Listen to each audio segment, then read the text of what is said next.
ಹುಟ್ಟೂರಿನ ಒಂದು ಶಾಲೆಗಳಿಗೆ ನನಗೆ ತಿಳಿದ ಮಟ್ಟಿಗೆ 8,000ಕ್ಕೂ ಹೆಚ್ಚು ಕಿಟ್ಗಳನ್ನ ನೀಡಿರುವಂಥದ್ದು. ಈ ಶಾಲೆಗಳ ವಿದ್ಯಾರ್ಥಿಗಳ ಬಗ್ಗೆ ನೀವು ಇಷ್ಟೊಂದು ಕಾನ್ಸಂಟ್ರೇಷನ್ ಮಾಡಲು ಕಾರಣ? ನಾವು ಎಜುಕೇಶನ್ ಅಲ್ಲಿ ಮಾಡುವಾಗ ಪಟ್ಟಂತ ಕಷ್ಟ ಗೊತ್ತಿರೋದ್ರಿಂದ ಆ ಕಷ್ಟ ನನ್ನ ಕೈಲಾಗಿದ್ದು ಸಹಾಯ ಮಾಡೋಣ ಅಂತ ಹೇಳಿ 12 ವರ್ಷದಿಂದ ಇದನ್ನ ಮಾಡ್ಕೊಂಡು 2004 ಸಂದರ್ಭದಲ್ಲಿ ಯಾವ ರೀತಿಯಾಗಿತ್ತು? ನೀವು ಪ್ರಾರಂಭಿಕವಾಗಿ ನೀವು ಹೇಳಿದಾಗೆ ಬೆಂಗಳೂರಿಗೆ ನೀವು ಮೊದಲ ಬಾರಿ ಹೋಗಿದ್ದು, ಮೆಜೆಸ್ಟಿಕ್ ನೋಡಿದೆ ಫಸ್ಟ್ ಅಂತ ಹೇಳಿದ್ರಿ. ಹೇಗಿತ್ತು ಆ ಒಂದು ಸವಾಲುಗಳು ಯಾವ ರೀತಿ? ತುಂಬಾ ಕಷ್ಟಪಟ್ಟಿದ್ವಿ. ಸೊ ನಮ್ಗೆ ಮನೆ ರೂಮ್ ಏನಿದೆ ಎಲ್ಲಿ ಬೆಂಗಳೂರಲ್ಲಿ ಏನೂ ಗೊತ್ತಿರ್ಲಿಲ್ಲ. ಸೊ ಒಂದೇ ಒಂದು ಗೊತ್ತಿದ್ದು, ನಮ್ಮ ಮಡಬೂರು ರಾಜೇಂದ್ರ ಅಣ್ಣ ಅವ್ರದ್ದು ತಮ್ಮ ಈಗ ಜಸ್ಟಿಸ್ ಆಗಿದ್ದಾರೆ. ಸೊ ಅವ್ರ ಹತ್ರ ಹೋಗಿ ಅಂತ ಹೇಳಿ ರಾಜೇಂದ್ರ ಅಣ್ಣ ಅವ್ರು ಹೇಳಿದ್ರು. ಸೊ ಅಲ್ಲಿ ಹೋಗಿ ಮಾತಾಡಿದಾಗ ಅವ್ರ ಹತ್ರ ಒಂದು 15 days ಪ್ರಾಕ್ಟೀಸ್ ಮಾಡಿ, ಅವ್ರದ್ದು ಪ್ರಾಕ್ಟೀಸು ಬೇರೆ ಗೌರ್ಮೆಂಟ್ ರಿಲೇಟೆಡ್ ಇದ್ದಿದ್ರಿಂದ ಸೊ ಅವರೊಂದು ಆಫೀಸ್ ಸಜೆಸ್ಟ್ ಮಾಡಿ ಒಂದು ಸಂಸ್ಥೆಯನ್ನು ಕೂಡ ಕಟ್ಟಿ ಬೆಳೆಸ್ತೀರಾ. ಆ ಒಂದು ಸಂಸ್ಥೆ ಹೇಗೆ ನಡೀತಾ ಇದೆ? ಒಂದು 3 ಸಂಸ್ಥೆ ಇದೆ ಈಗ. ಒಂದು ರಿಯಲ್ ಎಸ್ಟೇಟ್ ಅಂದ್ರೆ ಪ್ರಾಪರ್ಟಿ ಡೆವಲಪ್ಮೆಂಟ್ ಮಾಡಿದ್ವಿ, ಅಪಾರ್ಟ್ಮೆಂಟ್ ಆಗಿರ್ಬೋದು, ಹಾಸ್ಪಿಟಲ್ ಚೈನ್ ಆಫ್ ಹಾಸ್ಪಿಟಲ್ ಮಾಡ್ಬೇಕಂತ ಹೇಳಿ ಪಾರ್ಟ್ನರ್ ನೋಡಿ. ಸೊ ಈಗ ಒಂದು chain of hospital education institution ಶುರು ಮಾಡಿದೀವಿ. ಅದೇ ಸೇಮ್ ನೇಟರ್ಸ್ ಹೆಲ್ತ್ ಕೇರ್ ಏನು ಮಾಡಿದ್ವಿ ಅದರಲ್ಲಿ ನೇಟರ್ಸ್. ಹಾಯ್, ಹಲೋ, ನಮಸ್ಕಾರ. ನಾನು ಅಭಿಷೇಕ್ ಶೃಂಗೇರಿ. ಇವತ್ತಿನ ಈ ಒಂದು ವಿಶೇಷ ಸಂದರ್ಶನ ನಮ್ಮ ಜೊತೆ ಮಲೆನಾಡಿನ ಮತ್ತೊಬ್ಬ ವಿಶೇಷ ಸಾಧಕರಿದ್ದಾರೆ. ಮಲೆನಾಡಿನ ಒಂದು ಸಣ್ಣ ಒಂದು ಗ್ರಾಮದಲ್ಲಿ ಹುಟ್ಟಿ ಬೆಳೆದು ನಂತರ ವಿದ್ಯಾಭ್ಯಾಸವನ್ನ ಮಲೆನಾಡಿನ ಒಂದು ಭಾಗದಲ್ಲಿ ಮುಗಿಸಿ ಬೆಂಗಳೂರಿಗೆ ಹೋಗಿ ಅಲ್ಲಿ ತಮ್ಮ ಜೀವನದಲ್ಲಿ ಯಶಸ್ಸನ್ನ ಕಾಣುವುದರ ಜೊತೆಗೆ ಅಲ್ಲಿ ತಮ್ಮದೇ ಆದ ಒಂದು ಉದ್ಯಮವನ್ನು ಕಟ್ಟಿ ತಮ್ಮದೇ ಆದ ಒಂದು ಸುಭದ್ರವಾದ ಒಂದು ಸಂಸ್ಥೆಯನ್ನು ಕೂಡ ಕಟ್ಟಿ ಬೆಳೆಸಿದವರು. ಅದೇ ರೀತಿ ಅಡ್ವೊಕೇಟ್ ಆಗಿಯೂ ಕೂಡ ಹೈಕೋರ್ಟ್ ನಲ್ಲಿ ಕೂಡ ಸೇವೆಯನ್ನು ಸಲ್ಲಿಸಿರುವಂತವರು. ಜೊತೆಗೆ ಹಲವಾರು ರೀತಿಯಲ್ಲಿ ಸಾಮಾಜಿಕ, ಧಾರ್ಮಿಕ ಆಗಿರ್ಬೋದು, ಬೇರೆ ಬೇರೆ ಚಟುವಟಿಕೆಗಳಲ್ಲೂ ತೊಡಗಿಸಿಕೊಂಡಿರುವಂತ ವ್ಯಕ್ತಿ. ಒಬ್ಬ ಸಾಮಾನ್ಯ ಬಡ ಕುಟುಂಬದಲ್ಲಿ ಬೆಳೆದಂತ ವ್ಯಕ್ತಿ ಅಸಾಮಾನ್ಯವಾಗಿ ಬೆಳೆದಂತ ಒಂದು ರೋಚಕ ಕಥೆಯನ್ನು ಇವತ್ತು ಹೇಳ್ತಾ ಇದ್ದೀನಿ.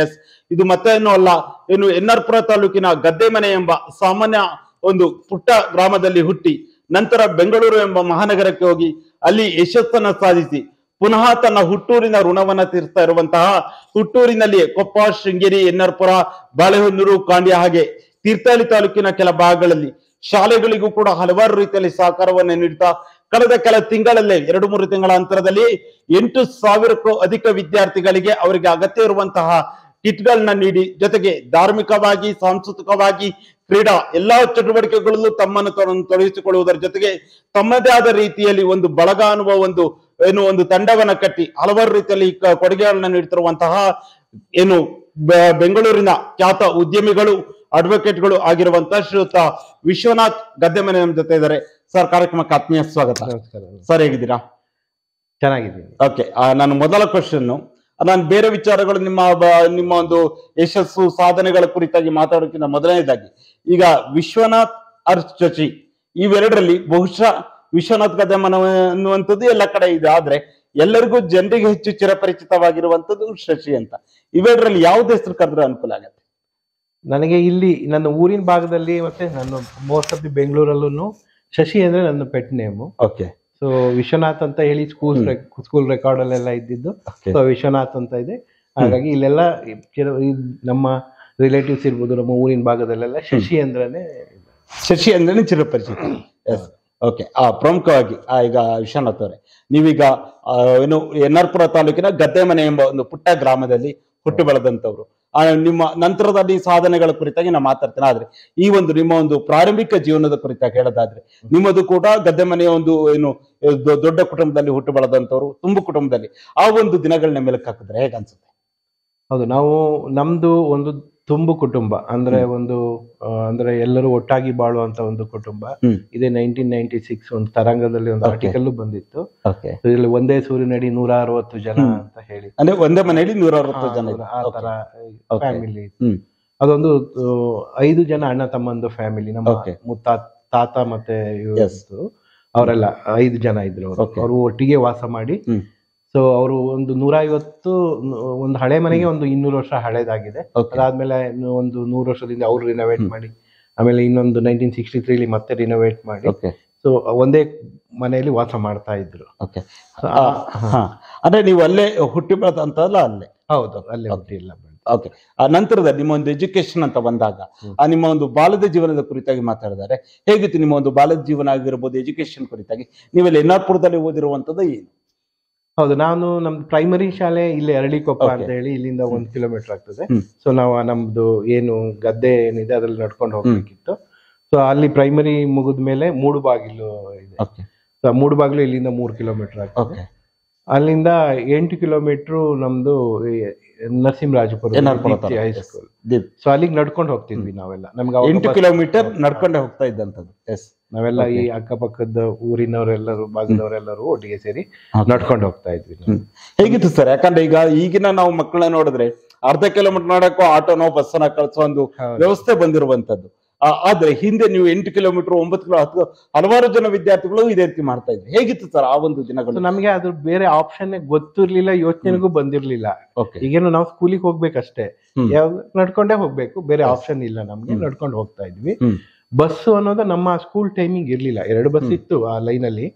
ಸೊ ನಮ್ಮ ಸ್ಕೂಲ್ ಟೈಮಿಗೂ ಅದಕ್ಕೂ ಅಡ್ಜಸ್ಟ್ ಆಗ್ತಾ ಇರ್ಲಿಲ್ಲ. ಸೊ ಹಾಗಾಗಿ ಬಸ್ ಇದ್ದಿದ್ರು ನಮಗೆ ಹೋಗಕ್ಕೆ ಆರ್ಥಿಕ ಪರಿಸ್ಥಿತಿ ಸ್ವಲ್ಪ ಕಷ್ಟನೇ ಇದ್ದಿದ್ರಿಂದ ಬೆಳಗ್ಗೆ ನಡ್ಕೊಂಡು ಹೋಗಿ ಮತ್ತೆ ಸಂಜೆ ವಾಪಸ್ ಬರುವಾಗ ನಡ್ಕೊಂಡ್ ಬರ್ತಾ ಇದ್ವಿ. ಸೊ ಬಂದು ತುಂಬಾ ಖುಷಿಯಾಗಿ ಹೋಗಿ ಬರ್ತಾ ಇದ್ವಿ ನಾವೆಲ್ಲರೂ. ಅಂದ್ರೆ ನೆಮ್ಮದಿ ಇತ್ತು. ನೆಮ್ಮದಿ. ಆ ನಂತರ ನೀವೇನು PUC ಅನ್ನು ಕೂಡ ಎನ್ಆರ್ಪುರದಲ್ಲಿ ಮುಗಿಸ್ತೀರಾ? PUC ಆಗಿರ್ತಾರೆ ಅಂದ್ರೆ ಈಗ ಒಂದು ಎಜುಕೇಶನ್ ಲೈಫ್ ಅಂತ ಬಂದಾಗ PUC ಮತ್ತು SSLC ಒಂದು ಮಹತ್ತರ ಘಟ್ಟವಾಗುತ್ತೆ. ಅದರಲ್ಲೂ PUC ಒಂದು ರೀತಿಯಲ್ಲಿ ಲೈಫ್ ಅನ್ನ ನಿರ್ಧರಿಸುವಂತ ಒಂದು ಘಟ್ಟ ಕೂಡ ಆಗಿರುತ್ತೆ. ಹೇಗಿತ್ತು ಸರ್ ಒಂದು PUC ಲೈಫ್? PUC ನಾವು ದೀಪ್ತಿ ಹೈಸ್ಕೂಲ್ ಮುಗಿದ ಮೇಲ್ಗಡೆ ಎನ್ಆರ್ಪುರ PU ಕಾಲೇಜಲ್ಲಿ ನಾವು PUC ಮಾಡಿ. ಸೊ ಅಲ್ಲಿ ಆ PUC ಹೋಗುವಾಗ ನಾವು ಸ್ವಲ್ಪ ಬಸ್ಸಿಗೆ ಓಡಾಡ್ತಾ ಇದ್ವಿ. ಅವಾಗ ಸ್ವಲ್ಪ ಬಸ್ಸಿಂದ ಎಲ್ಲ ಚಾರ್ಜ್ ಎಷ್ಟು ₹1 ₹2 ಏನೋ ಇತ್ತು. ಸೊ ಅದನ್ನ ಕೊಟ್ಟು ನಾವು ಬಸ್ಸಿಗೆ ಹೋಗ್ತಾ ಇದ್ವಿ. ಆ ಟೈಮ್ ಅಡ್ಜಸ್ಟ್ ಆಗ್ತಾ ಇತ್ತು ಕಾಲೇಜ್ ಟೈಮಿಗೂ. ಕಾಲೇಜ್ ಅಂದ್ರೆ ನೀವೇನು ಸೈನ್ಸ್ ಓದಿರೋದ? ಇಲ್ಲ, ನಾನು ಆರ್ಟ್ಸ್ ಸ್ಟೂಡೆಂಟ್. ಆ ನಂತರದಲ್ಲಿ ನೀವು ಒಂದು LLB ಮಾಡ್ತೀರಾ ಶಿವಮೊಗ್ಗದಲ್ಲಿ? ಹೌದು. ಒಂದು LLB ಕುರಿತಾಗಿ ಆಸಕ್ತಿ ಬಂದಿದೆ ಅವಾಗ? ಈಗ PUC ಮುಗಿದ್ಮೇಲೆ ಮುಂದೇನು ಅನ್ನೋದು ನಾವು ಆರ್ಟ್ಸ್ ತಗೊಂಡಿದ್ವಿ. ನಮ್ಮಲ್ಲಿ ಇಲ್ಲಿ ಸೈನ್ಸ್ ಅಷ್ಟು ಇದು ಇರ್ಲಿಲ್ಲ, ಅಥವಾ ನಮಗೆ ಸೈನ್ಸ್ ಬಗ್ಗೆ ಅಷ್ಟು ನಾಲೆಡ್ಜ್ನು ಇರ್ಲಿಲ್ಲ ನಮ್ಗೆ. ಸೊ ಹಾಗಾಗಿ ಆರ್ಟ್ಸ್ ಓದಿದ್ವಿ. ಆರ್ಟ್ಸ್ ಓದಿದ್ಮೇಲೆ ಮುಂದೆ ಏನ್ ಮಾಡೋದು, ಡಿಗ್ರಿ ಮಾಡ್ಬೇಕಾ ಅಥವಾ ಇದು ಮಾಡ್ಬೇಕಾ ಅಂತ ಹೇಳಿ. ಸೊ ಆ ಟೈಮಲ್ಲಿ ಶಿವಮೊಗ್ಗದಲ್ಲಿ PUC ಆದ್ಮೇಲೆ 5 years ಲಾ ಡಿಗ್ರಿ ಅನ್ನೋದೊಂದು ಹೊಸ ಇದು ನ್ಯಾಷನಲ್ ಕಾಲೇಜಲ್ಲಿ, ಇದು ಶಿವಮೊಗ್ಗ ನ್ಯಾಷನಲ್ ಲಾ ಕಾಲೇಜಲ್ಲಿ. ಸೊ ಅಲ್ಲಿ ಹೋಗಿ ಜಾಯ್ನ್ ಆಗಿ ಸೊ 5 ವರ್ಷ PUC ಮುಗಿಸಿ, ಇದು ಡಿಗ್ರಿ ಮುಗಿಸಿ. ಅಲ್ಲಿಂದ ನಾವು ಲಾ ಮತ್ತು ಡಿಗ್ರಿ 2 ಒಟ್ಟಿಗೆ ಓದಿರುವಂತದ್ದು 5 ವರ್ಷ. ಹೌದು. ಅದು BAL LLB ಅಂತ ಹೇಳಿ ಡಿಗ್ರಿ ಕೊಡ್ತಾರೆ. ಅದನ್ನು ಓದಿ. ಅದರ ಜೊತೆಯಲ್ಲಿ ನಿಮ್ಮ ಒಂದು ಕುಟುಂಬ ನಿಮ್ಗೆ ಯಾವ ರೀತಿ ಸಹಕಾರ ಮಾಡಿದೆ? ಯಾಕಂದ್ರೆ ಒಂದು 20-25 ವರ್ಷಗಳ ನೀವು ಹೇಳಿದಾಗೆ ಆರ್ಥಿಕವಾಗಿ ಅಷ್ಟು ಪ್ರಬಲವಾಗಿಲ್ಲ ಅನ್ನೋ ಮಾತನ್ನ ಹೇಳಿದ್ರಿ. ಅಂದ್ರೆ ನಿಮ್ಮ ಒಂದು ಕುಟುಂಬ ನಿಮ್ಗೆ ನಿಮ್ಮ ಒಂದು ಎಜುಕೇಶನ್ ಆಗಿರ್ಬೋದು ಯಾವ ರೀತಿಯಾಗಿ ಸಪೋರ್ಟಿವ್ ಆಗಿತ್ತು? ಎಜುಕೇಶನ್ ಬಗ್ಗೆ ನಮ್ಮ ತಂದೆ ಆಗಿರ್ಲಿ ತಾಯಿ ಆಗಿರ್ಲಿ ಅದ್ರ ಬಗ್ಗೆ ಅವ್ರಿಗೇನು ನಮ್ಗೇನು ಆರ್ಥಿಕವಾಗಿ ಹೇರಳವಾಗಿ ಅಡಿಕೆ ಅಥವಾ ಗದ್ದೆ ಆ ತರದ್ದೇನು ಇರ್ಲಿಲ್ಲ. ಜೀವನ ಊಟ ಮಾಡೋ ಇದಕ್ಕೆ ಮಾತ್ರ ಇದ್ದಿದ್ದು. ಸೊ ಅವರು ಯಾವುದೇ ತರದ ನಾವು 3 ಮಕ್ಕಳಿಗಾಗಿರ್ಬೋದು ಎಜುಕೇಶನ್ ಬಗ್ಗೆ ಇದಕ್ಕೆ ಯಾವುದೇ ತೊಂದರೆ ಬರ್ದಿದೆ, ನನಗೆ ಫೀಸ್ ಕಟ್ಟಕ್ಕಾಗಿರ್ಲಿ ಮಾಡಿದ್ದಾರೆ. ಸೊ ನಾನು ಲಾ ಮಾಡುವಾಗ ಮತ್ತೆ ಇದು ಮಾಡುವಾಗ ನಮ್ಮ ಅಣ್ಣ ನಮ್ದು ಅವನದು ಎಜುಕೇಶನ್ ಅವನಷ್ಟು SSLC ಮುಗಿಸಿ ಅವನು ಬಾಂಬೆಗೆ ಹೋದ ದುಡಿಮೆ ಮಾಡಲಿಕ್ಕೆ ಅಂತ ಹೇಳಿ. ಸೊ ಅವನ ಸಪೋರ್ಟ್ ಇಂದ ನಮ್ಗೆ ಸ್ವಲ್ಪ ಹೆಲ್ಪ್ ಆಗಿ ನಿಮ್ಮ ಅಣ್ಣನ ಬೆಂಬಲ ಕೂಡ ನಿಮ್ಗೆ. ನಂತರ ನೀವು ಎಜುಕೇಶನ್ ಏನು ಶಿವಮೊಗ್ಗದಲ್ಲಿ ಮುಗಿದ ನಂತರ ನೀವು ಬೆಂಗಳೂರಿಗೆ ಹೋಗ್ತೀರಾ. ಬೆಂಗಳೂರಿಗೆ ನೀವು ಲಾ ಪ್ರಾಕ್ಟೀಸ್ ಮಾಡಕ್ಕೆ ಹೋಗಿದ್ದ ಅಥವಾ ಏನು ನಿಮ್ಮ ಒಂದು ಮೊದಲ ವೃತ್ತಿ ಸ್ಟಾರ್ಟ್ ಮಾಡಿದ್ದೆ? ಹೌದೌದು, ನಾನು ವೃತ್ತಿ ಲಾ ಪ್ರಾಕ್ಟೀಸ್ ಮಾಡ್ಬೇಕು ಅಂತ ಹೇಳಿ ಒಂದು ಲಾ ಡಿಗ್ರಿ ಮುಗಿದ್ಮೇಲೆ 1 year ಮನೇಲೇ ಇದ್ದೆ ನಾನು. ಎಲ್ಲಿ ಪ್ರಾಕ್ಟೀಸ್ ಮಾಡ್ಬೇಕು ಅಂತ ಕನ್ಫ್ಯೂಷನ್ ಇತ್ತು. ಸೊ ಎನ್ಆರ್ಪುರದಲ್ಲಿ ಮಾಡ್ಬೇಕಾ, ಶಿವಮೊಗ್ಗದಲ್ಲಿ ಮಾಡ್ಬೇಕಾ, ಸೊ ಬೆಂಗಳೂರಿಗೆ ಹೋಗ್ಬೇಕಾ ಅಂತ. ಸೊ ಬೆಂಗಳೂರಿಗೆ ಹೋದ್ರೆ ಎಲ್ಲಿ ಏನು ಅಂತ ನಮ್ಗೇನು ಗೊತ್ತಿಲ್ಲ. ಬೆಂಗಳೂರಿಗೆ ನೋಡಿರ್ಲಿಲ್ಲ ನಾನು, ಬೆಂಗಳೂರಿಗೆ ಹೋಗಿ ಇರ್ಲಿಲ್ಲ. ಸೊ ನಾನು ಫಸ್ಟ್ ಟೈಮ್ ಹೋಗಿದ್ದ. ಹೌದು. ಬೆಂಗಳೂರಿಗೆ ನಾನು 2003 ಡಿಸೆಂಬರ್ ಅನ್ಕೊಂತೀನಿ. ಬೆಂಗಳೂರಿಗೆ ಹೋಗಿ ಫಸ್ಟ್ ಮೆಜೆಸ್ಟಿಕ್ ನೋಡಿದ್ದೆ ಅವಾಗ. ಸೊ ಅಲ್ಲಿಂದ ನಾವೇನೆ ನಮ್ದು ಎನ್ರೋಲ್ಮೆಂಟ್ ಮಾಡ್ಬೇಕು ಬಾರ್ ಕೌನ್ಸಿಲ್ ಅಲ್ಲಿ. ಸೊ ಅದನ್ನ ಮುಗಿಸಿ ಮುಂದೆ ಎಲ್ಲಿ ಹೋಗ್ಬೇಕು ಅನ್ನೋದು. ಅಂದ್ರೆ ಒಂದು ಬೆಂಗಳೂರಿಗೆ ಹೋದಾಗ ಪ್ರಾರಂಭಿಕವಾಗಿ, ನಾನು ಕೂಡ ಬೆಂಗಳೂರಿಗೆ ಹೋದಲ್ಲಿ ಪ್ರಾರಂಭಿಕವಾಗಿ ಹಲವಾರು ಸವಾಲುಗಳು ಬೆಂಗಳೂರಿನಲ್ಲಿ ಎದುರಾಗುವಂಥದ್ದು ಸರ್ವೇ ಸಾಮಾನ್ಯ. ಅಂದ್ರೆ ಈಗಲೂ ಕೂಡ ಸವಾಲುಗಳು ಇದ್ದೇ ಇರುತ್ತೆ ಬೆಂಗಳೂರಿಗೆ ಹೋದಾಗ. ಆದ್ರೆ ನಿಮ್ಮ ಒಂದು 2003-2004 ಸಂದರ್ಭದಲ್ಲಿ ಯಾವ ರೀತಿಯಾಗಿತ್ತು? ನೀವು ಪ್ರಾರಂಭಿಕವಾಗಿ ನೀವು ಹೇಳಿದಾಗೆ ಬೆಂಗಳೂರಿಗೆ ನೀವು ಮೊದಲ ಬಾರಿ ಹೋಗಿದ್ದು, ಮೆಜೆಸ್ಟಿಕ್ ನೋಡಿದೆ ಫಸ್ಟ್ ಅಂತ ಹೇಳಿದ್ರಿ. ಹೇಗಿತ್ತು ಆ ಒಂದು ಸವಾಲುಗಳು ಯಾವ ರೀತಿಯಾಗಿತ್ತು? ತುಂಬಾ ಕಷ್ಟಪಟ್ಟಿದ್ವಿ. ಸೊ ನಮ್ಗೆ ಮನೆ ರೂಮ್ ಏನಿದೆ ಎಲ್ಲಿ ಬೆಂಗಳೂರು ಅನ್ನೋದು ಏನು ಗೊತ್ತಿರ್ಲಿಲ್ಲ. ಸೊ ಒಂದೇ ಒಂದು ಗೊತ್ತಿದ್ದು, ನಮ್ಮ ಮಡಬೂರು ರಾಜೇಂದ್ರ ಅಣ್ಣ ಅವ್ರದ್ದು ತಮ್ಮ ಈಗ ಜಸ್ಟಿಸ್ ಆಗಿದ್ದಾರೆ. ಸೊ ಅವ್ರ ಹತ್ರ ಹೋಗಿ ಅಂತ ಹೇಳಿ ರಾಜೇಂದ್ರಣ್ಣ ಅವ್ರು ಹೇಳಿದ್ರು. ಸೊ ಅಲ್ಲಿ ಹೋಗಿ ಮಾತಾಡಿದಾಗ ಅವ್ರ ಹತ್ರ ಒಂದು 15 days ಪ್ರಾಕ್ಟೀಸ್ ಮಾಡಿ, ಅವ್ರದ್ದು ಪ್ರಾಕ್ಟೀಸು ಬೇರೆ ಗೌರ್ಮೆಂಟ್ ರಿಲೇಟೆಡ್ ಇದ್ದಿದ್ರಿಂದ ಸೊ ಅವರೊಂದು ಆಫೀಸ್ ಸಜೆಸ್ಟ್ ಮಾಡಿದ್ರು. ಸೊ ಅಲ್ಲಿಗೆ ಹೋಗಿ ಜಾಯ್ನ್ ಆಗಿ, ಸೊ ಅಲ್ಲಿ ಬೆಂಗಳೂರಲ್ಲಿ ಏನಂದ್ರೆ ಪ್ರಾಕ್ಟೀಸ್ ಮಾಡುವಾಗ ಯಾರು ನಮ್ಮ ಲಾ ಅಡ್ವೊಕೇಟ್ ಇದಕ್ಕೆ ಈಗ ಸ್ವಲ್ಪ ಡೆವಲಪ್ ಆಗಿದೆ ಮತ್ತೆ ಇದಿದೆ. ಮುಂಚೆ ನಾವು ಮಾಡುವಾಗೆಲ್ಲ ನಮ್ದೇ ಆದ ಪ್ರಾಕ್ಟೀಸ್ ಅಂದ್ರೆ ಅಲ್ಲಿಂದ ಕೆಲಸ ಕಲಿಬೇಕು ಬಿಟ್ರೆ ಅಲ್ಲಿಂದ ನಮ್ಗೆ ಯಾವ್ದು ಫೀಸ್ ಆಗ್ಲಿ ಆ ತರದಾಗ್ಲಿ ಏನು ಕೊಟ್ಟಿರ್ಲಿಲ್ಲ. ಆ ಟೈಮಲ್ಲಿ ತುಂಬಾ ಕಷ್ಟಪಟ್ಟಿದೀವಿ ಪ್ರಾರಂಭಿಕ. ಅಂದ್ರೆ ಎಷ್ಟು ವರ್ಷ ನೀವು ಇದ್ದ ನಂತರ ನಿಮ್ಮ ಅಂದ್ರೆ ಈಗ ಒಂದು ಪ್ರಾಕ್ಟೀಸ್ ಮಾಡಿದ ನಂತರ ನೀವು ಬೇರೆ ಆಫೀಸಲ್ಲಿ ಪ್ರಾಕ್ಟೀಸ್ ಮಾಡ್ತಾ ಅಂತ ಹೇಳಿದ್ರಿ, ಅದಾದ್ಮೇಲೆ ನಿಮ್ಮ ವೈಯಕ್ತಿಕವಾಗಿ ನೀವು ಸ್ವಂತವಾಗಿ ಯಾವಾಗ ನೀವು ಪ್ರಾರಂಭ ಮಾಡಿ? ನಾವು 2008 ವರೆಗೆ ಪ್ರಾಕ್ಟೀಸೇ ಮಾಡಿದೀವಿ.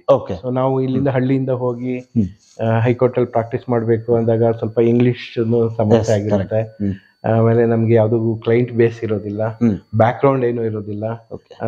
ಹಾಗಾಗಿ ಎಲ್ಲದನ್ನು ನಾವೇ ಜೀವನನೂ ಮಾಡ್ಬೇಕು, ಜೊತೆಲಿ ಕೆಲ್ಸನೂ ಕಲಿಬೇಕು, ಇದು ಮಾಡ್ಬೇಕು ಅನ್ನೋದಕ್ಕೆ ನಾವು 4 years ಒಂದು ಆಫೀಸಲ್ಲಿ ಹಾನೆಸ್ಟ್ ಆಗಿ ತುಂಬಾ ಕಷ್ಟಪಟ್ಟು ಹಗಲು ರಾತ್ರಿ ಅಂದನೆ ಕೆಲಸ ಮಾಡಿ ಕೆಲಸ ಕಲಿತು ನಮ್ದು ಒಂದು ಪ್ರಾಕ್ಟೀಸ್ ಶುರು ಮಾಡಿ 2008 ಅಲ್ಲಿ ನೀವು ಓನ್ ಆಗಿ ಸ್ಟಾರ್ಟ್ ಮಾಡಿದ್ರಿ. ಈಗ ಬೇರೆಯವರ ಕೈಯಲ್ಲಿ ಬೇರೆಯವರ ಅಂಡರ್ಲಿ ಕೆಲಸ ಮಾಡೋದು ಬೇರೆ, ನಾವು ಸ್ವಂತವಾಗಿ ಪ್ರಾರಂಭ ಮಾಡಿದ ಎರಡಕ್ಕೂ ಅಜಗದಾಂತರ ವ್ಯತ್ಯಾಸಗಳಿರುವಂತದ್ದು. ನೀವು ಸ್ವಂತವಾಗಿ 2008 ಅಲ್ಲಿ ಶುರು ಮಾಡಿದ ನಂತರ, ನಿಮ್ಮ ವೈಯಕ್ತಿಕವಾಗಿ ನೀವು ಶುರು ಮಾಡಿದ ನಂತರ ಹೇಗಿತ್ತು ಸರ್? ಆ ಒಂದಿನಿಂದ ಇಂದಿನವರೆಗಿನ ಒಂದು ಜರ್ನಿ ಯಾವ ರೀತಿಯಾಗಿ ನಡೀತಾ ಇದೆ? ಒಂದು 6 months ಸ್ವಲ್ಪ ಸ್ಟ್ರಗಲ್ ಆಯ್ತು. ಅಲ್ಲಿಂದ ಆಮೇಲೆ ನಮ್ದು ಕೋರ್ಟ್ ಪ್ರಾಕ್ಟೀಸ್ ಜೊತೆಗೆ ಕಾರ್ಪೊರೇಟ್ ಪ್ರಾಕ್ಟೀಸ್ ಜಾಸ್ತಿ ಮಾಡ್ಕೊಂಡ್ವಿ. ಸೊ ಕಾರ್ಪೊರೇಟ್ ಪ್ರಾಕ್ಟೀಸ್ ಅಲ್ಲಿ ಮೇಜರ್ ಆಗಿ ಲ್ಯಾಂಡ್ ರಿಲೇಟೆಡ್ ಇದು. ಸೊ ಅಲ್ಲಿಂದ ಕ್ಲೈಂಟ್ ಬೇಸ್ ಜಾಸ್ತಿ ಮಾಡಿ, ಸೊ ಅದು ನಮ್ದೊಂದು ಲಾ ಫರ್ಮ್ ಅಂತಾನೆ ಪ್ರೊಫ್ಯೂಷನ್ ಸರ್ವಿಸಸ್ ಅಂತ ಹೇಳಿ ಲಾ ಫರ್ಮ್ ಮಾಡ್ಕೊಂಡಿದ್ವಿ. ಸೊ ಅದರಿಂದ ನನ್ನ ಹತ್ರನೂ ಒಂದು 15 lawyers ಕೆಲಸ ಮಾಡ್ತಾ ಇದ್ರು. ಸೊ ನಾನು ಇನ್ನು ಬಿಸ್ನೆಸ್ ಗೆ ಯಾವ್ದಕ್ಕೂ ಬಂದಿರಲಿಲ್ಲ. ಅವಾಗ 2008 ಅಲ್ಲಿ ನೀವು ಶುರು ಮಾಡಿದ ನಂತರ ನಿಮ್ಮ ಹತ್ರ ನಿಮ್ಮ ಅಂಡರ್ಲಿ 15 ಜನ ಪ್ರಾಕ್ಟೀಸ್ ಮಾಡ್ತಾ ಇದ್ರು. 2013 ವರೆಗೆ ಓನ್ಲಿ ಲಾ ಪ್ರೊಫೆಷನ್ ಪ್ರಾಕ್ಟೀಸ್ ಮಾತ್ರ ಮಾಡ್ತಾ ಇದ್ದೆ. 13 ಆದ್ಮೇಲೆ ನಾವು ಸ್ವಲ್ಪ ಏನೋ ಬಿಸ್ನೆಸ್ ಮಾಡೋಣ, ಇನ್ಕ್ಲೂಡಿಂಗ್ ಅದ್ರಲ್ಲಿ ಜೊತೆಲಿ ಅಂತ ಹೇಳಿ, ಅಂದ್ರೆ ಲಾಯರ್ ಆಗಿ ಕೆಲಸ ಮಾಡೋದ್ರ ಜೊತೆಗೆ ಬಿಸ್ನೆಸ್ ಫೀಲ್ಡ್ ಕ್ವಾಲಿಟಿ ಸ್ವಲ್ಪ ಕೋರ್ಟ್ ರಿಲೇಟೆಡ್ ಇಟ್ಕೊಂಡು ಅದಾದ್ಮೇಲೆ ಕಾರ್ಪೊರೇಟ್ ಪ್ರಾಕ್ಟೀಸ್ ಮಾಡೋದ್ರಿಂದ ಸ್ವಲ್ಪ ಟೈಮ್ ಸಿಗ್ತಾ ಇತ್ತು. ನಾವು ಕೋರ್ಟ್ ಪ್ರಾಕ್ಟೀಸ್ ಮಾಡಕ್ ಹೋಗ್ತೀವಿ ಅಂದ್ರೆ ಬೆಳಗ್ಗೆ ಯಾವ್ದು ಬೇರೆ ಬಿಸ್ನೆಸ್ ಏನು ಮಾಡೋಕ್ಕಾಗೋದಿಲ್ಲ, ಡೈವರ್ಟ್ ಮಾಡೋಕ್ಕೂ ಆಗೋದಿಲ್ಲ. ಸೊ ಹಾಗಾಗಿ ಸ್ವಲ್ಪ ಬಿಸ್ನೆಸ್ ಕಡೆ ಕಾನ್ಸಂಟ್ರೇಟ್ ಮಾಡೋಣ ಅಂತ ಹೇಳಿ ಸೊ ಬಿಸ್ನೆಸ್ ಮಾಡಿದ್ವಿ. ಸೊ ಬಿಸ್ನೆಸ್ ನಡೀತಾ ಇದೆ ಈಗ.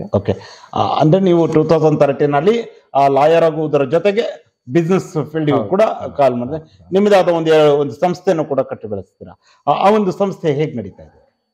ಈಗ ನಮ್ದ್ರಲ್ಲಿ ಸಂಸ್ಥೆ ಒಂದು 3 ಸಂಸ್ಥೆ ಇದೆ ಈಗ. ಒಂದು ರಿಯಲ್ ಎಸ್ಟೇಟ್ ಅಂದ್ರೆ ಪ್ರಾಪರ್ಟಿ ಡೆವಲಪ್ಮೆಂಟ್ ಮಾಡಿದೀವಿ, ಅಪಾರ್ಟ್ಮೆಂಟ್ ಆಗಿರ್ಬೋದು, ವಿಲ್ಲಾ ಕಾನ್ಸೆಪ್ಟ್ ಆಗಿರ್ಬೋದು. ಅದ್ರ ಜೊತೆಗೆ ನಮ್ದು ಈಗ ಒಂದು ಹಾಸ್ಪಿಟಲ್, ಚೈನ್ ಆಫ್ ಹಾಸ್ಪಿಟಲ್ ಮಾಡ್ಬೇಕಂತ ಹೇಳಿ ಪಾರ್ಟ್ನರ್ಸ್ ನೋಡಿ, ಸೊ ಈಗ ಒಂದು ಚೈನ್ ಆಫ್ ಹಾಸ್ಪಿಟಲ್ ನಡೀತಾ ಇದೆ ಬೆಂಗಳೂರಲ್ಲಿ. ಸೊ ಅದ್ರ ಜೊತೆಗೆ ಒಂದು ಎಜುಕೇಶನ್ ಇನ್ಸ್ಟಿಟ್ಯೂಷನ್ ಶುರು ಮಾಡಿದೀವಿ. ಅದೇ ಸೇಮ್ ನೇಟಸ್ ಹೆಲ್ತ್ ಕೇರ್ ಏನು ಮಾಡಿದೀವಿ ಅದರಲ್ಲಿ ನೇಟಸ್ ಎಜುಕೇಶನ್ ಇನ್ಸ್ಟಿಟ್ಯೂಟ್ ಅದು ಕೂಡ ಬೆಂಗಳೂರು. ಅದು ಕೂಡ ಬೆಂಗಳೂರಲ್ಲಿ. ಬೆಂಗಳೂರಿಗೆ ಹೋಗಿ ಹತ್ತತ್ರ ನೀವು 22 ವರ್ಷಗಳಾಗಿರುವಂತದ್ದು. 22 ವರ್ಷಗಳ ಜರ್ನಿ ಒಂದು ಬಾರಿ ಬೆಂಗಳೂರಿನ 2003 ವರೆಗೂ ಗದ್ದೆ ಮನೆಯನ್ನು ಒಂದು ಪುಟ್ಟ ಗ್ರಾಮದಲ್ಲಿ ಇದ್ದಂತಹ ಒಬ್ಬ ಯುವಕ ಇಂದು ಬೆಂಗಳೂರು ಮಹಾನಗರದಲ್ಲಿ ಹೋಗಿ ತನ್ನದೇ ಆದ 3 ಸಂಸ್ಥೆಯನ್ನ ಕಟ್ಟಿ ಬೆಳೆಸಿರುವುದು ಒಂದು ಬಾರಿ ಮೇಲ್ಕ್ ಹಾಕಿ ನೋಡಿದ್ರೆ ಹೇಗನ್ಸುತ್ತೆ? ಹೌದು, ಜರ್ನಿ ಒಂದು ಅಂದ್ರೆ ಸ್ಟೆಪ್ ಬೈ ಸ್ಟೆಪ್ ಹಂಗೆ ಬಂದಿದ್ದೀವಿ ನಾವು. ತುಂಬಾನೇ ಕಷ್ಟದ ಮೆಟ್ಟಿಲೆಲ್ಲ ಹತ್ತಿ ಸೊ ಬೆಂಗಳೂರು ಹೋದಾಗ ನಮ್ಗೆ ಏನ್ ಮಾಡ್ಬೇಕು ಏನು ಗೊತ್ತಿರ್ಲಿಲ್ಲ. ಅದ್ರಲ್ಲೂ ಆಯ್ತು ಯಾವ್ದೇ ತರದ್ ಇದಕ್ಕೂ ಅದಕ್ಕೆ ನಮ್ದೇನು ನಾನು ಬಂದಿರೋದೇನು ಉದ್ದೇಶ ಏನಿದೆ ಅದನ್ನ ಮಾಡ್ಬೇಕು, ನನ್ ಕರ್ತವ್ಯ ಮಾಡ್ಬೇಕು, ನಾನು ಬದುಕ್ಬೇಕು, ನಾನು ಬದುಕಿ ತೋರ್ಸ್ಬೇಕು ಅನ್ನೋದೊಂದು ಧ್ಯೇಯ ಇಟ್ಕೊಂಡು ಈ ಹಂತಕ್ಕೆ ಬಂದಿದ್ದೀವಿ. ಈಗ ನೀವು ಹೇಳಿದ್ರೆ ಬದುಕಿ ತೋರಿಸ್ಬೇಕು ಅನ್ನೋ ಒಂದು ಮಾತನ್ನ ಹೇಳಿದ್ರಿ. ನೀವು ಬದುಕನ್ನ ತೋರಿಸಿ ನೀವು ಕೂಡ ಬದುಕಲ್ಲಿ ಯಶಸ್ಸನ್ನ ಕಂಡಿರುವಂತದ್ದು. ಕಂಡ ನಂತರ ಕೆಲವರು ತಮ್ಮ ಹುಟ್ಟೂರನ್ನ ಮರೀತಾರೆ, ಆದ್ರೆ ನೀವು ಹುಟ್ಟೂರನ್ನ ಮರೆಯದೆ ಹುಟ್ಟೂರಿನ ಶಾಲೆಗಳು, ಯಾಕಂದ್ರೆ ಒಬ್ಬ ವಿದ್ಯಾರ್ಥಿ ಒಬ್ಬರ ಬದುಕನ್ನು ರೂಪಿಸುವಂತದ್ದು ಶಾಲೆಗಳು ಈಗಿನ ಒಂದು ಪರಿಸ್ಥಿತಿಯಲ್ಲಿ. ಹಾಗೆ ಇಲ್ಲಿನ ಶಾಲೆಗಳಿಗೆ ನೀವೀಗ ಪ್ರಮುಖವಾಗಿ ನಾವು ಬೇರೆ ವಿಚಾರ ಮಾತಾಡಿದಂತ ಶಾಲೆಗಳ ಕುರಿತಾಗಿ ಮಾತಾಡೋದಾದ್ರೆ ನೀವು ಬೆಂಗಳೂರಿನಲ್ಲಿ ಹಲವಾರು ಸಾಧನೆಗಳನ್ನ ಮಾಡಿದ್ರೆ, ನಿಮ್ಮದೇ ಆದ ಒಂದು ಸಂಸ್ಥೆಯನ್ನ ಕಟ್ಟಿ ಬೆಳೆಸಿದ್ದೀರಾ, ಸುಭದ್ರವಾಗಿ ಇರುವಂತದ್ದು. ವಿಶ್ವನಾಥ್ ಗದ್ದೆಮನೆಯವರು ಈಗ ಪ್ರಬಲರಾಗಿದ್ದಾರೆ, ಅದೇನೇ ಮಾತಿಲ್ಲ. ಆದ್ರೆ ಈಗ ನಿಮ್ಮ ಹುಟ್ಟೂರಿನ ಒಂದು ಶಾಲೆಗಳಿಗೆ ನನಗೆ ತಿಳಿದ ಮಟ್ಟಿಗೆ 8,000ಕ್ಕೂ ಹೆಚ್ಚು ಕಿಟ್ಗಳನ್ನ ನೀಡಿರುವಂತದ್ದು. ಈ ಶಾಲೆಗಳ ವಿದ್ಯಾರ್ಥಿಗಳ ಬಗ್ಗೆ ನೀವು ಇಷ್ಟೊಂದು ಕಾನ್ಸಂಟ್ರೇಷನ್ ಮಾಡಲು ಕಾರಣ ಅಷ್ಟೇ, ನಾನು ಈ ವರ್ಷದಿಂದ ಮಾಡ್ತಾ ಇದ್ದಿದ್ದಲ್ಲ ಈ ಕಾರ್ಯಕ್ರಮ, ಸುಮಾರು 12 ವರ್ಷದಿಂದ. ಸೊ 12 ವರ್ಷದಿಂದ ನಾನೇನು ದುಡಿಮೆ ಮಾಡ್ತೀನಿ ಅದರಲ್ಲಿ ಸ್ವಲ್ಪ ಭಾಗ ನನ್ನೂರು, ನನ್ನ ಹುಟ್ಟೂರು, ನಾವು ಎಜುಕೇಶನ್ ಅಲ್ಲಿ ಮಾಡುವಾಗ ಪಟ್ಟಂತ ಕಷ್ಟ ಗೊತ್ತಿರೋದ್ರಿಂದ ಆ ಕಷ್ಟ ನನ್ನ ಕೈಲಾಗಿದ್ದು ಸಹಾಯ ಮಾಡೋಣ ಅಂತ ಹೇಳಿ 12 ವರ್ಷದಿಂದ ಇದನ್ನ ಮಾಡ್ಕೊ ಬಂದಿದೀವಿ. ಸೊ ಇದಕ್ಕೆ ಸಾಥ್ ಕೊಟ್ಟು ನನ್ನ ವೈಫು ಅವ್ರದ್ದೆಲ್ಲ ಕೋಆರ್ಡಿನೇಷನ್ ಅದೆಲ್ಲ ಮಾಡ್ಕೊಳ್ತಾ ಇದ್ರು. ಸೊ ಅದ್ರ ಜೊತೆಗೆ ನನ್ನ ಮನೆ ಎಲ್ಲ ಇದರಲ್ಲಿ ಸಣ್ಣ ಮಟ್ಟದಲ್ಲಿ ಮಾಡ್ತಾ ಇದ್ವಿ. ಈಗ ನಮ್ಮ ಊರಿನ ಶಾಲೆಗಳು ಅದ್ರ ಪ್ರಕಾರ ತೀರ್ಥಹಳ್ಳಿ ಶಾಲೆ ಒಂದು ಇದು ಮಾಡ್ತಾ ಇದ್ವಿ, ಕಮ್ಮಡಿ ಆಗುಂಬೆ ಹತ್ರ ಶಾಲೆಗೆ.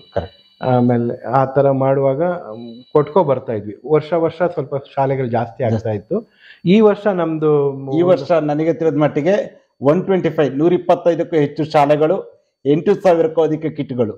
ಒಂದು ಕಿಟ್ಗೆ ಸರಿ ಸುಮಾರು 1,600ರಿಂದ 1,700 ರೂಪಾಯಿ ಆಗುತ್ತೆ. ಹೇಗನ್ಸುತ್ತೆ? ಇಷ್ಟು ದೊಡ್ಡ ಮಟ್ಟದಲ್ಲಿ ಒಂದು ದೊಡ್ಡ ಹಣಕಾಸನ್ನ ಇದಕ್ಕೆ ನೀವು ವ್ಯಯ ಮಾಡ್ತಾ ಇದ್ದೀರಾ, ಹೇಗನ್ಸುತ್ತೆ? ಅಲ್ಲ, ಅದರಲ್ಲಿ ಒಂದು ಸ್ವಾರ್ಥನೂ ಇದೆ, ಒಂದು ಖುಷಿನೂ ಇದೆ. ಸ್ವಾರ್ಥ ಏನಂದ್ರೆ, ಈ ನಮ್ಮ ಮಲೆನಾಡಿನ ಮಕ್ಕಳು ಅದು ಸರ್ಕಾರಿ ಶಾಲೆಯಲ್ಲಿ ಓದೋ ಮಕ್ಕಳಿಗೆ ಆರ್ಥಿಕದಲ್ಲಿ ಸ್ವಲ್ಪ ಸಮಸ್ಯೆ ಇರುತ್ತೆ. ನಾವು ಓದುವಾಗಿದ್ದಷ್ಟಲ್ಲ, ಈಗ ಸ್ವಲ್ಪ ಇರುತ್ತೆ. ಸೊ ಅದ್ರಲ್ಲಿ ನಮ್ ಕೈಲಾಗಿದ್ದು ಅಳಿಲು ಸೇವೆ ಮಾಡೋಣ, ಅವರಿಗೆ ಸ್ವಲ್ಪ ಮೋಟಿವೇಶನ್ ಕೊಟ್ಟು ನಮ್ಮ ಮಲೆನಾಡಿನ ಮಕ್ಕಳು ಶಿಕ್ಷಣದಲ್ಲಿ ಮುಂದೆ ಬರಬೇಕು, ಮುಂದೆ ಬಂದು ನಮ್ಮ ದೇಶದಲ್ಲಿ ಅಥವಾ ನಮ್ಮ ರಾಜ್ಯದಲ್ಲಿ ಒಳ್ಳೆ ಹೆಸರು ಮಾಡಿ ಮುಂದೆ ಬರ್ಲಿ ಅನ್ನೋದು ನಮ್ದೊಂದು ಆಸೆ ಇದೆ. ಅಂದ್ರೆ ಈಗ ನೀವೀಗ 8,000 ಮಕ್ಕಳಿಗೆ ಕೊಟ್ಟಿರುವ ಅಂದ್ರೆ ಬಹುತೇಕ ಕೊಪ್ಪ, ಶೃಂಗೇರಿ, ನರಪುರ, ತೀರ್ಥಹಳ್ಳಿ ಭಾಗದ ಎಲ್ಲಾ ಹೈಸ್ಕೂಲ್ ಆಗಿರ್ಬೋದು, ಪ್ರೈಮರಿ ಸ್ಕೂಲ್, ಎಲ್ಲಾ ಗೌರ್ಮೆಂಟ್ ಶಾಲೆಗಳಿಗೆ ಬಹುತೇಕ ರೀಚ್ ಆಗಿರುವಂತದ್ದು. ನಾವೇನ್ ಕೇಳಿದ್ವಿ ಅಂದ್ರೆ, ನಮ್ದು ಈ ವರ್ಷದಲ್ಲಿ ನಮ್ ಫ್ರೆಂಡ್ ನಮ್ದೊಂದು ಗ್ರೂಪ್ ಮಾಡಿದ್, ನನ್ನ ಕಸಿನ್ಸ್ ಇದ್ದಾರೆ. ಸೊ ಪ್ರಮೋದ್ ಮತ್ತೆ ರಾಕೇಶ್, ಆಮೇಲೆ ಅಶ್ವಿನ್ ಅಂತ ಹೇಳಿ, ಅದ್ರ ಜೊತೆಗೆ ನನ್ನ ವೈಫು ಮತ್ತೆ ನನ್ನ ಅಣ್ಣ ತಮ್ಮ ಇದು, ಮತ್ತೆ ನನ್ನ ನಾದ್ನಿ ಇದ್ದಾರೆ ರೇಖಾ ಮತ್ತೆ ಪ್ರಕೃತಿ, ಅವರೆಲ್ಲ ಒಂದು ಕೋಆರ್ಡಿನೇಷನ್ ಮಾಡಿ ಯಾವ ಶಾಲೆಗೆ ಬೇಕು ಅಂತ ಹೇಳಿ ಒಂದು ಫೇಸ್ಬುಕ್ ಫ್ಯಾನ್ ಪೇಜ್ ಅಲ್ಲಿ ಕಳಿಸಿದಾಗ ಯಾರ್ಯಾರು ರಿಕ್ವೈರ್ಮೆಂಟ್ ಕೇಳಿದ್ದಾರೆ ಅವ್ರು ಯಾರಿಗೂ ಅಲ್ಲ ಹೇಳಿಲ್ಲ ನಾವು. ಸೊ ರಿಕ್ವೈರ್ಮೆಂಟ್ ಕೇಳಿದವರಿಗೆ ಮತ್ತೆ ಗೊತ್ತಿದ್ದು ಕೇಳೋರಿಗೆ ನಾವೇ ಫೋನ್ ಮಾಡಿ ನಿಮಗೆ ಬೇಕಿದ್ರೆ ಹೇಳಿ ಅಂತ ಹೇಳಿದಾಗ ಅವರೆಲ್ಲರೂ ಈ ತರ ನಮಗೆ ರಿಕ್ವೈರ್ಮೆಂಟ್ ಇದೆ, ಇಷ್ಟು ಸ್ಟೂಡೆಂಟ್ಸ್ ಇದ್ದಾರೆ ಹೇಳಿದಾಗ ನಾವು ನಮ್ಮ ಬೆಂಗಳೂರಿಂದ ಟೈಲರ್ನ ಕಳಿಸಿ ಅವ್ರನ್ನೆಲ್ಲರದ್ದು ನೀವೇ ಸ್ವತಃ ಶಾಲೆಗಳಿಗೆ ಟೈಲರ್ನ ಕಳಿಸಿ ಮೆಜರ್ಮೆಂಟ್ ಅನ್ನ ತಗೊಂಡಿರುವ? ಹೌದು, ಮೆಜರ್ಮೆಂಟ್ ತಗೊಂಡು ಅವರಿಗೆ ಒಂದು ಜೊತೆ ಸಮವಸ್ತ್ರ ಮತ್ತೆ ಟ್ರ್ಯಾಕ್ ಪ್ಯಾಂಟು ಮತ್ತೆ ಟಿ ಶರ್ಟ್ ಬ್ಯಾಗ್ ಕೊಟ್ಟಿದ್ದೀವಿ. ಯಾಕಂದ್ರೆ ಈಗ ಸರ್ಕಾರಿ ಶಾಲೆ ಅಂತ ಬಂದಾಗ ಮಕ್ಕಳಿಗೆ ನಾವು ನೋಡ್ತೇವೆ, ಪ್ರೈಮರಿ ಸ್ಕೂಲ್ ಅಲ್ಲಿ ಅವಾಗಿಂದನೂ ಕೂಡ ಒಂದೇ ರೀತಿ ಯೂನಿಫಾರ್ಮ್ ಇರುವಂತದ್ದು, ಬಹುತೇಕ ಈಗಲೂ ಕೂಡ ಚೇಂಜ್ ಆಗಿಲ್ಲ ಅನ್ಕೊಳ್ತೀನಿ, ಅದೇ ರೀತಿ ಇರುವಂತದ್ದು. ಅದೇ ಈಗ ಪ್ರೈವೇಟ್ ಸ್ಕೂಲ್ಗಳಲ್ಲಿ ಮಾತ್ರ ಈ ಟ್ರ್ಯಾಕ್ ಶೂಟ್ಗಳಾಗಿರ್ಬೋದು ಇವೆಲ್ಲ ಇತ್ತು. ಈ ಒಂದು ಗೌರ್ಮೆಂಟ್ ಸ್ಕೂಲ್ಗಳಲ್ಲೂ ಕೂಡ ಈ ರೀತಿಯಾಗಿ ಬರ್ಬೇಕು ಅನ್ನೋ ಕಲ್ಪನೆ ಬಂದಿದೆ ನಮ್ಮಲ್ಲಿ. ಈಗ ಅವ್ರಿಗೆ ಇದು ಯಾವ್ದಾದ್ರು ಸ್ಪೋರ್ಟ್ಸ್ ಕಾಂಪಿಟೇಷನ್ ಇರ್ಬೋದು ಇದ್ದಾಗ, ಪ್ರೈವೇಟ್ ಸ್ಕೂಲರು ವಲಯ ಮಟ್ಟ ಅಥವಾ ತಾಲೂಕ್ ಮಟ್ಟದಲ್ಲಿ ಇದ್ದಾಗ ಅವರೆಲ್ಲ ಟ್ರ್ಯಾಕ್ ಪ್ಯಾಂಟು ಟಿ ಶರ್ಟ್ ಎಲ್ಲ ಹಾಕೊಂಡು ಶೂ ಎಲ್ಲ ಹಾಕಿ ಬರ್ದಾಗ, ಗೌರ್ಮೆಂಟ್ ಶಾಲೆ ಮಕ್ಕಳು ಅವರು ಅದು ಯಾವ್ದೋ ಯೂನಿಫಾರ್ಮ್ ಅಥವಾ ಯಾವ್ದೋ ಬೇರೆ ಬಟ್ಟೆ ಹಾಕೊಂಡು ಹೋದಾಗ ಒಂದು ಡಿಮೋಟಿವೇಟ್ ಆಗ್ತಾರೆ. ಅವ್ರಿಗೆ ಅವರೆಲ್ಲ ಹಾಕೊಂಡ್ಬಂದ್ರೆ ಅವರೇ ಗೆಲ್ತಾರೇನಾ, ನಮ್ ಕೈಲಿ ಆಗೋದಿಲ್ಲೇನಾ ಅನ್ನೋದೊಂದು ಇದು. ಈಗ ನಾವು ಅವ್ರಿಗಿಂತ ಏನು ಕಮ್ಮಿ ಇಲ್ಲ, ನಾವೂ ಮಾಡ್ಬೋದು, ಅವ್ರಿಗೂ ಸಮನಾಗಿದ್ದೀವಿ ಅನ್ನೋದು ಅವ್ರ ಮನಸ್ಥಿತಿ ಬರ್ಲಿ ಅನ್ನೋದು ಒಂದು ಉದ್ದೇಶ ಇಟ್ಕೊಂಡು ಅವ್ರಿಗೆ ಅದನ್ನೊಂದು ಜೊತೆ ಕೊಡ್ಬೇಕು ಅಂತ